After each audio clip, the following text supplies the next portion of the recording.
everybody. How's everyone going? How's your create? Welcome to this panel. I'm Christine. I'm the head of consumer marketing at Canva.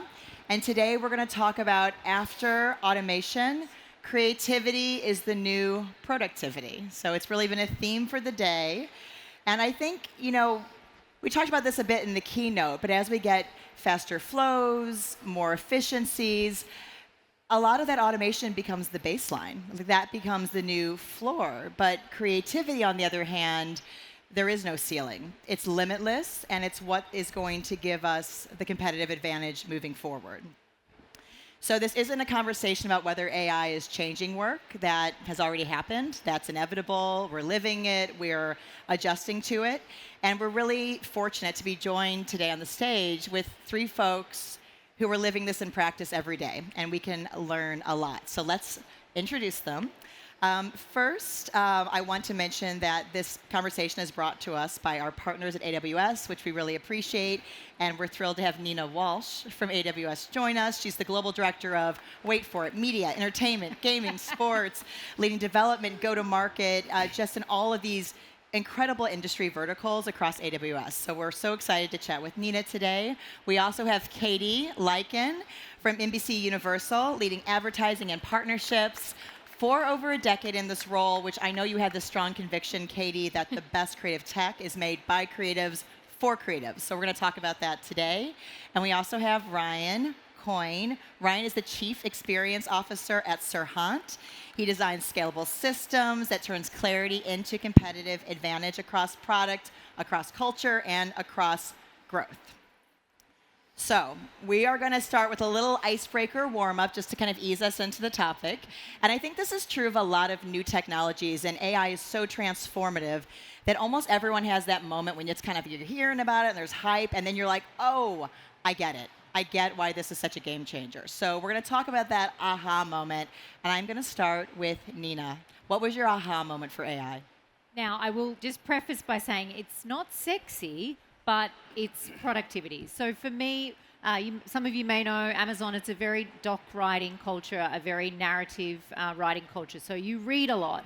So for me, the summarization feature, using tools to do the highlight of my emails, that for me was literally a game changer. Hours back in each and every day. So not sexy, but for me, but very, relatable. very beneficial. And Amazon's memo culture is famous, so I can imagine that was like a huge boon to everyone there. Yes. Katie, would you like to share yours? Sure. So I am a long distance runner, and so when it comes to running a half marathon or a marathon, for me it's very important to have the right playlist so that when you hit that hill or you hit that dead section, you are ready to go and you've got the music in your ear. And that's something that would normally take me several hours to put together, trying to map out the pace, where things go, all that kind of thing.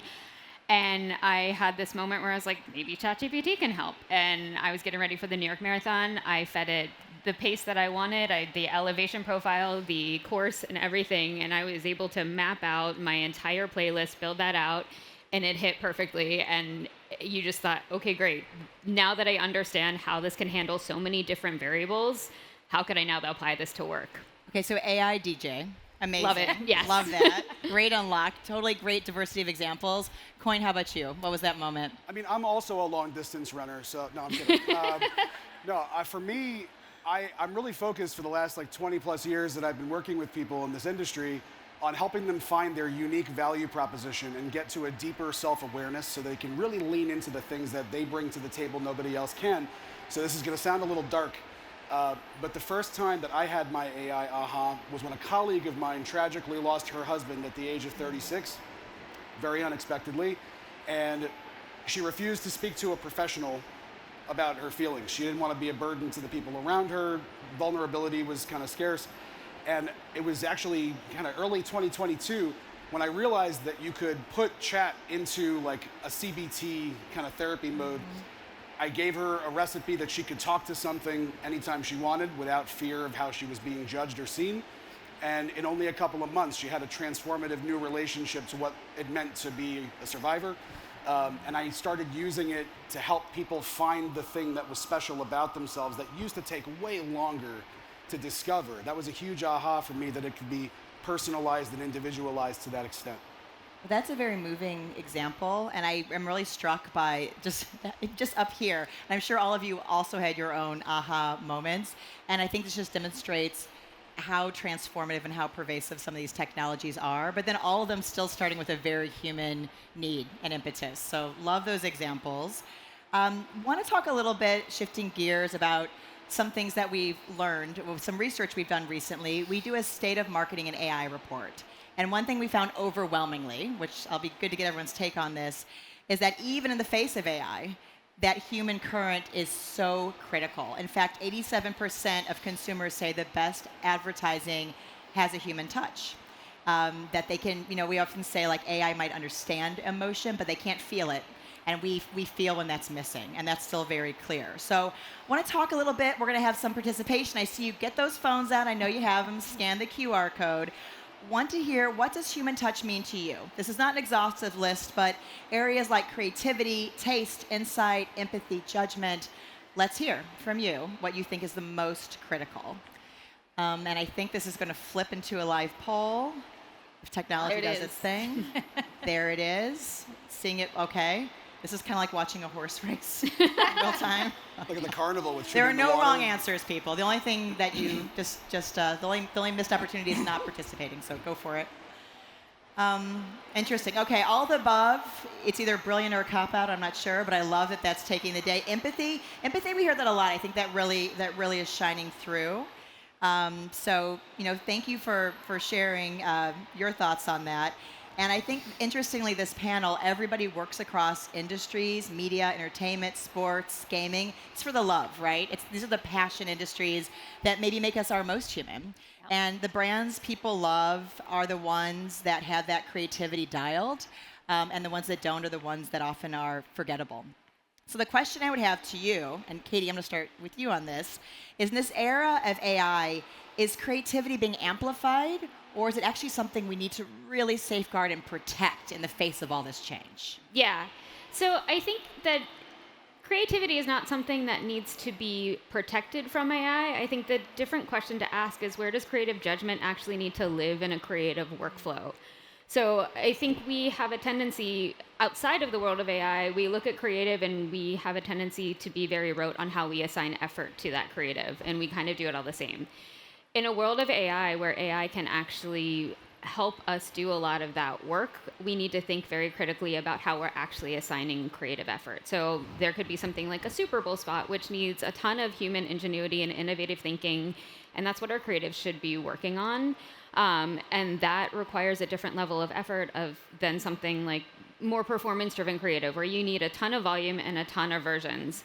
And there is creativity with that, but there's a lot to produce in the meantime. And so if you can think about assigning effort the right way, you can build systems to deal with that more sort of performance-driven, where you need a ton of versions and a ton of volume. Build systems for that so that you can make sure that your creative expertise is being focused on something like the Super Bowl spot. And in that case, creativity is just sort of upstream to the design of the system itself.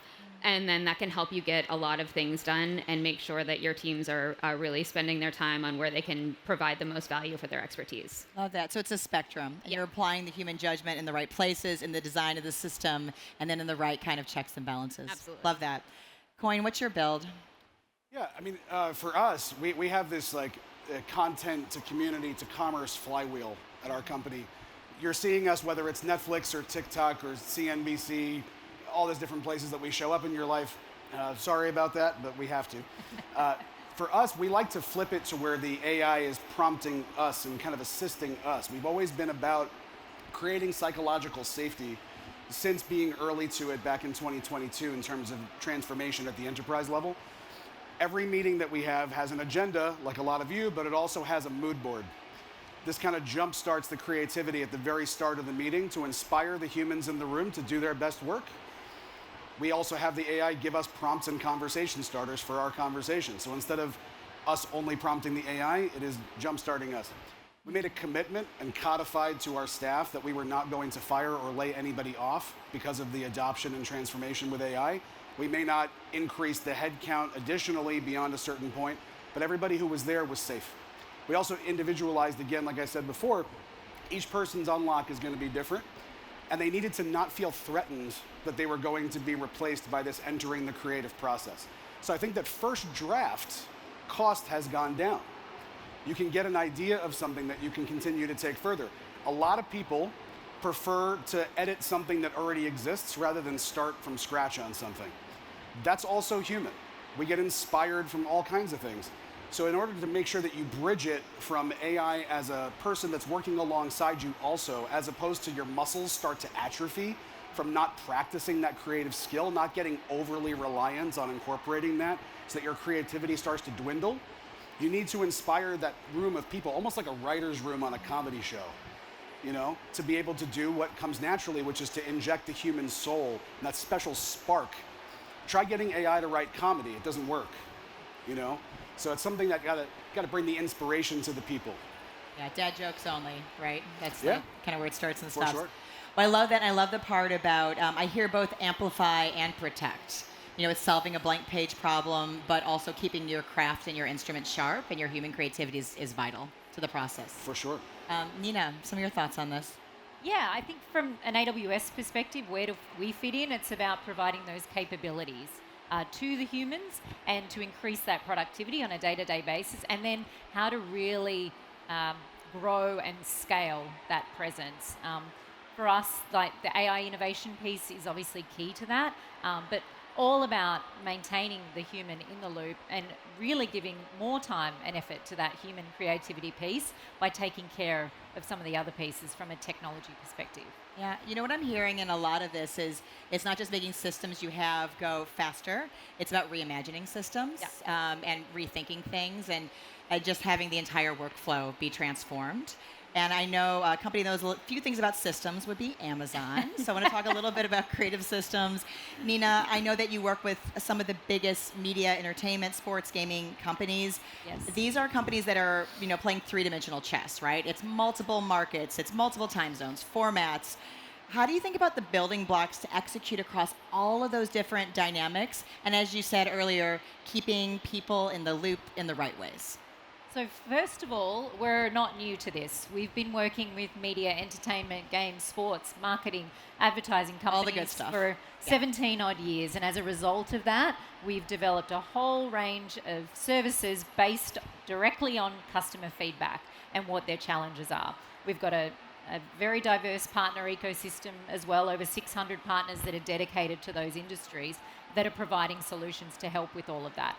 But as an industry, we are going through massive transformation yet again. I feel like it happens constantly.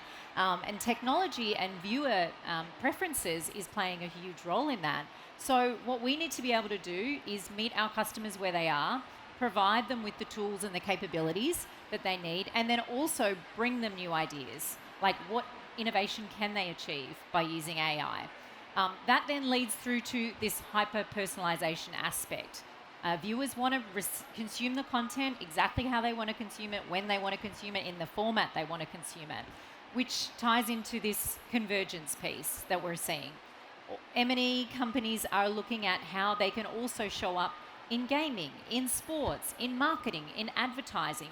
So how do we then go with them on that journey so they can grow their customer base, their fan base?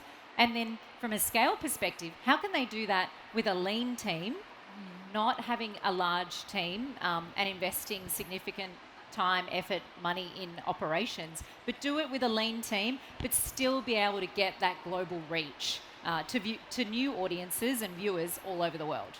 Yeah, I mean, I think about the idea of doing a lot with a lean group. I bet everyone in this room is challenged to do more with less, and it feels like that's just ratcheting up. Yeah. So these systems really create that unlock. And Katie, I know that you're operating also at a similar massive scale at MVC. Lots of markets, lots of very passionate areas of the business that people really connect with. Can you walk us through the content creation system you're building? 'Cause I know you've really metamorphosized that over the past few years and sort of opened the tent up to who can participate. We're working on it. So one We're of working- the yeah, one in of the process. key new cohorts that we are working with is the small and medium business. Many of you may or may not know about there's new ad managers popping up across all of the different streamers and networks and things like that that allow literally any brand to get themselves on TV at this point. which is wonderful. But the barrier for many small brands is that they don't have access to creative. They just don't have the creative that they can easily go run on television. So we've actually been working with our insights and measurement team to develop the right creative guidelines and develop a set of templates that are easily customizable for anybody to build their own TV creative within Canva. We've tested these across a whole set of consumers. They work really, really well, and now it's actually time to deploy them. But as I was saying before, this is kind of a volume business. We have a ton of small businesses coming in, and we need to make this economical for them to be able to get creative very, very quickly. And so if we were to deploy, though, the development of that creative, even with a template in the traditional way, that would take 3 to 4 people. You've got a writer, an editor, a designer, that kind of thing. We don't have the ability to put that many people on these because of the volume. And so we step back and say, how do we do this differently? How do we keep our creatives doing a lot of the big innovative work and create the whole big new Olympic thing and then still be able to serve the small businesses? And so we developed a system based on an LLM that can actually understand the small business brief, write the copy, develop the assets, and actually build out a whole spreadsheet for us so that we can then take that into Canva and use their bulk create feature to develop 5, 10, 20 creative videos all at one time in about like a teeny tiny fraction of the time with one creative tastemaker at the helm. And so we're continuing to hone that system and make sure that, again, we can serve every small brand that comes to us with really good insight-backed creative that is, again, the base was developed by a creative team, and now we're just deploying it at scale.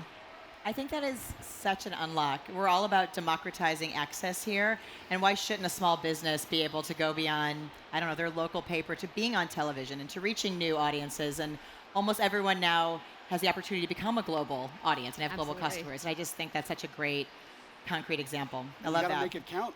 Gotta make it count. You gotta make it count. I want to talk a little bit, switching gears, about creative leadership. Okay, we're in this new world. We have new systems. We have new building blocks. We're building new cultures and rhythms in how we work. But you still have to have somebody making the call, right? Someone needs to be building these systems. They need to be sitting at the helm, bringing that right judgment to meet the moment. So I would love to hear about, what does that leadership look like? How is it changing? How is it evolving in the organizations you work in? All three of you are both AI powered, and you cherish and honor creative excellence. How does that live together? Coyne, would love to hear your thoughts. Yeah, leadership generally, to me, is about changing the way people think. Management is changing what people do. And if you only ever focus on changing what people do, you'll only ever be managing people. So the best leaders, the most effective ones, especially creative ones, are really, really focused on putting pressure on themselves to really refine the mission, the vision, and the why behind what and why you are doing things, and communicating that in different languages. Maybe not literally different languages, but different ways to get through to each person. We're all a little different. I'm neurodivergent in a bunch of different ways. The same programming does not work on me that would work on the person sitting next to me. And instead of considering that person a failure or making them feel stupid or telling your entire team in lazy leadership ways, go figure out how to use AI. That sucks. That is not enough. And I want to demand more from creative leaders that maybe some of you work for, that rather than just leaving it to us, maybe we can be working from a shared goal and a shared mission, vision, and why that is more clearly communicated and better understood, so that we understand each other's thinking and judgment to be able to actually put this stuff into practice in a way that feels meaningful, as opposed to feels like checking a box for some kind of AI goal that is vague from leadership. I think that's important to articulate it. I like that, 'cause it's kind of meeting people where they are. What are the real problems that they're trying to solve, versus kind of like go do some AI today, right? Kind of we need to transform the org. It's really kind of working within the boundaries and the real motivations of a team. Yeah. Yeah, love that. Katie, some of your thoughts on this? Yeah, so I think for us, what we found is that we have to attack it a little bit individually. I think you sort of have to build the psychological safety. Coyne, you were saying this yesterday, build that psychological safety for people to have the ability to investigate and have that curiosity on their own. And just a tiny little anecdote, there was a creative director in my team that I was working with, and again, very not happy about trying to bring AI into their world and into their workflows. And I was struggling with how to kind of get him excited. And on the side, he's actually somebody who writes musicals. He has a music writing partner, and he was telling me a little bit about this project that they were working on and the struggle that they were having because he and his partner are both baritones. They're trying to get this like poppy, very female-driven song, and as they were trying to record it and see what it sounded like, it just wasn't hitting for obvious reasons. And so just in the course of that conversation, not as part of a work conversation, I was like, hey, I got a tool for you. You could try this thing. It's called Suno. It'll help you write music. You can hear your lyrics. You can do all of that. And you could sort of see a light go off, and he's like, okay. Next day, he comes bounding into my office, and he's like, oh my God, listen to what I did. This is so cool. And he was very excited about it. And then from that point on, he was open to almost anything else I had to say when it came to actually building some of these AI tools and capabilities into their workflows, because he understood from a personal level what it could mean for him. And that just kind of unlocked that aha moment that there's more here, and it doesn't have to be threatening. So I think finding that personal way in. And again, I found you almost have to do it individually with people, which I know can be hard to scale in large organizations. But if you can do that, you can start to really gather consensus on where you can go. That was his aha moment. Yeah. Just two baritones looking for a soprano in this world, trying to make it work. I love it. Individual for everyone. So good. Nina, you have this enviable position where you are seeing inside all of these different organizations, right? We talked about all the industries that you're covering and helping to elevate the way that they work. And that gives you a really special vantage point to see what are the signals and the ways of working that the companies who are really getting it and finding these unlocks, what are they doing? And on the other side of it, what have people not really caught up to yet? Give us the cheat code on this. I think the first thing to nail is to be comfortable being uncomfortable and to really challenge yourself and your business model. And so that's part of the conversation we have with each and every customer is going in, understanding the landscape, and then going, right, how can they potentially reinvent themselves and really transform what they're doing with their teams in order to elevate whatever it is they're outputting, whatever medium it is they're outputting. As part of that, you almost need to create FOMO. So the way you do that is by you run a proof of concept, you find a small team and you start experimenting. And we experiment a lot. We're the world's largest startup, and we really are. We live and breathe that every day. So you find some of those stakeholders that can then start to do that early work, and then the other teams inevitably get FOMO from that. Another thing, we have a lot of training and certification programs because this is not an easy thing to do. It really does take time, and you have to be deliberate about it. It's not going to happen by accident. Part of that is really assessing your team. Like, what are the superpowers that your team members have that you're maybe not tapping into at the moment? I guarantee you there are some hidden skills in there that you have no idea even exist. And they might have been in a role for a certain amount of time and they might be doing really well at it, but I bet you will see them working on something, you'll see that sparkle, and then you can really double down on that and help to uncover that. And that then leads into your roles, the types of roles that you have in your organization. They are going to change. So be upfront about it, talking about it, and then coming up with training programs internally as well so that people don't have that fear of change happening. And as Katie mentioned, hopefully they've got some side hustle that they are really passionate about and they might figure it out along the way, which will even further fuel that journey. I love how it's old-fashioned people dynamics. The power of FOMO. Absolutely. Always a great way in. That's fantastic. And then, finding what brings people that kind of spark at work and thinking about roles in new ways than we have before. Yeah, I think it's one of the most human things in the world that you want to use technology to help yourself solve a problem. And that goes back to humans first working with stone tools. Like, it's as basic as developing the plow for agriculture. Like, this is technology that's supposed to help us be more human, to be more thriving, right? And a lot of what has been developed with AI is usually a solution that's in search of a problem. Like, you need to figure out how to slam this into the business as opposed to something that is very purposefully solving an actual problem that you have. And it can be hard to tell the difference, especially when there's a lot of pressure on all of us to have answers. Yeah, especially when we're in this experimentation phase. Yeah. And I love the idea about how there's roles we didn't even know about. I heard a technology leader recently saying actually people who are horizontal thinkers and can do more stitching, that will become increasingly valuable. Yeah. I think that's just some early examples of how this is coming to I life. like thinking when I'm horizontal at night. Yeah, it's Yeah. great. Yeah. Good place to be. Okay. So everyone, we are going to finish on a lightning round, a question. So I want you to finish this sentence for me.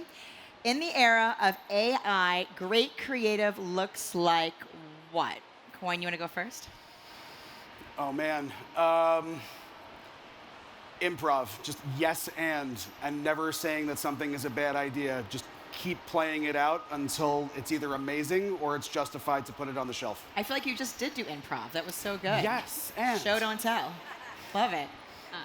Okay, so I think great creative is going to be bigger, better, and actually more human than ever. Oh, I love that. What a hopeful note. Yeah, I don't want to go off that. Awesome. Sorry. No, I mean, I think it's supercharged creativity and then global reach. So limitless. Limitless. I love that. I don't know if anyone. I don't know if anyone saw John Chu on the stage today, but I've been singing "Defying Gravity" all day. I think this panel's defying gravity. I love it. If we leave you with one thing, I think truly it's that AI and creativity do not need to be on this collision course. That they can be truly complementary forces. They can amplify one another. Is work going to look different? Yeah, sure. But like. Change is the norm, as you said. Get comfortable being uncomfortable. That's my zone. That's where I hang out. So I think that's very true, very sage advice. And this conversation on the stage has all been about this next era of creativity. I think there's a lot of reasons to be very, very optimistic. So we're going to leave you with some goodies. We wouldn't send you home open-handed.